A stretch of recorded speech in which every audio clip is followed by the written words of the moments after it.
নমস্কার, আমি অনুজা হালদার আবৃত্তি করছি কবি সুকুমার রায় রচিত জীবনের হিসাব।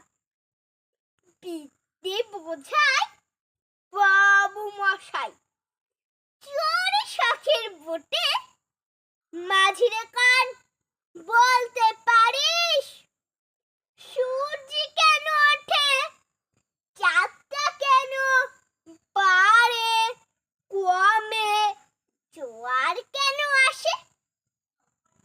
বৃদ্ধ মাঝি অবাক হয়ে বেরিয়ে আসে।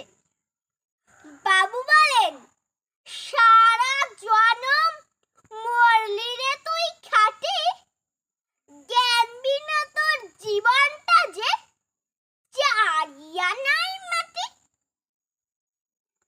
খানিক বাদে কহেন বাবু, বল তো দেখি ভেবে, নদীর ধারা কেমনে আসে পাহাড় হতে নেবে।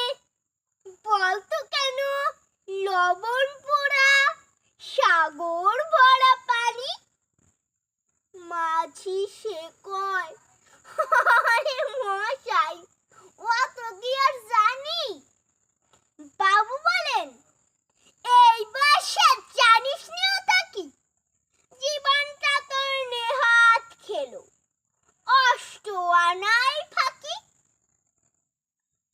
আবার ভেবে কহেন বাবু, বল তোরে বুড়ো, কেন এমন নীল দেখা যায় ওই আকাশের চূড়ো। বল তো দেখি সূর্য চাঁদে গ্রহণ লাগে কেন। বৃদ্ধ বলে, আমার যেন লজ্জা দেন হেন।